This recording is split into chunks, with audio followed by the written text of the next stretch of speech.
આજરોજ રાષ્ટ્રવ્યાપી હડતાલ છે જે કામદાર યુનિયનો છે એ તમામની અને આજે ગુજરાતની જો વાત કરીએ તો ગુજરાતમાં પણ તમામ જિલ્લાઓમાં સીઆઈટીયુ જે યુનિયન છે અને બીજા અન્ય જે ટ્રેડ યુનિયન છે એમના દ્વારા આજે હડતાલનો કાર્યક્રમ છે અને ખાસ કરીને જો ગુજરાતની પરિસ્થિતિ જોવા જઈએ તો ઘણા બધા સમયથી આંગણવાડી જે બહેનો છે આંદોલન કરી રહી છે અને આંદોલનના રૂપે જ એ ગુજરાત હાઈકોર્ટે ઓર્ડર આપેલું છે કે જે આંગણવાડી બહેનો છે એમને 24,800 અને જે હેલ્પર બહેનો છે એમને 20,000 પગાર વેતન આપવામાં આવે, પરંતુ ગુજરાત હાઈકોર્ટના ઓર્ડર પછી પણ જે સરકાર અમલ નથી કરી રહી અને જે એફઆરસી જે પણ બહેનો માટે લાગુ કરી રહી છે તો તમામ મુદ્દા માટે કે ગુજરાત હાઈકોર્ટે જે ઓર્ડર આપ્યો છે એનું પાલન કરવામાં આવે, તાત્કાલિક ધોરણે પાલન કરવામાં આવે અને એફઆરસી રદ કરવામાં આવે અને બીજી પણ જે ઓનલાઈન કામગીરી બહેનો સાથે કરવામાં આવી રહી છે. કોવિડના સમયમાં જો જોઈ લઈએ તો બહેનો સાથે કેટલું બધું કામ કરવામાં આવતું હતું અને એસઆઈઆરની કામગીરી પણ બહેનો પર થોપવામાં આવી હતી અને એસઆઈઆરની જ્યારે કામગીરીની વાત ચાલતી હતી ત્યારે બહેનો દ્વારા આંદોલન કરવામાં આવેલું,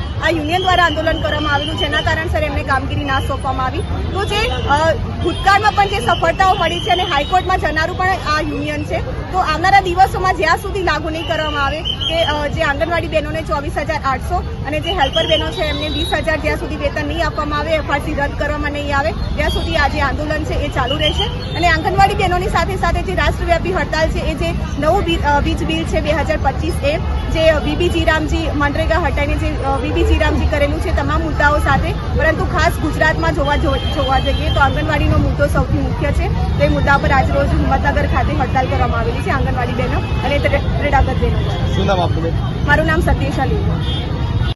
અમારી સરકારશ્રીને એક નમ્ર વિનંતી છે, આજે અમે આંગણવાડી કાર્યકરો તેડાગરો એક દિવસની હડતાલ પાડી અને અમારા પડતર મુદ્દાઓ સરકાર અમારા પૂર્ણ નથી કરતી અને અમારી જોડે અમને સરકારે ગવર્મેન્ટે કોઈ મોબાઈલ ફોન આપેલા નથી અને અમારી જોડે સમગ્ર ઓનલાઈન કામગીરી કરવામાં આવે છે, જેમાં પોસ્ટર ટ્રેકર છે, એમાં નવું એવીટી આવ્યું છે, પછી અમારી પાસે જે MMYનો સ્ટોક આવેલો છે એ સ્ટોક સડી જશે પણ સરકારે એના ઉપર ઓટીપી જાય તો લાભાર્થીને સ્ટોક મળવાનો છે.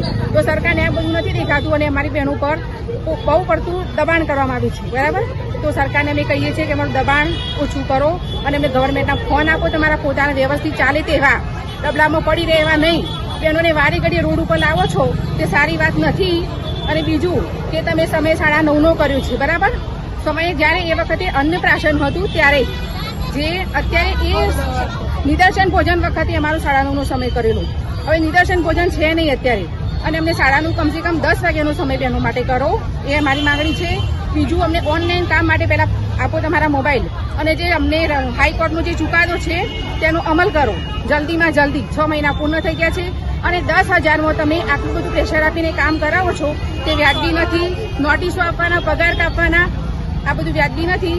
તો સરકારને અમારી આ આંગણવાડી કાર્યકરો તેડાગરો અને અમારું વેકેશન, અમને ફૂલ ગરમી હોય છે ત્યારે અમને કાર્યકર તેડાગરને વારા પરથી વેકેશન આપવામાં આવે છે. હવે આટલી બધી કામગીરી હોય જેની સંખ્યા વધારે હોય તો દીકરી કેવી રીતે કામ કરે, રસોડું કરે કે ઓનલાઈન કામ કરે? તો એનો પણ એક સરકારને કે તમે વિચારો શાંતિથી અને અમને આ બધાનો નિકાલ કરી આપો. બસ. શું નામ તમારું? પરમાનન્ટ બેન મયુરસિંહ.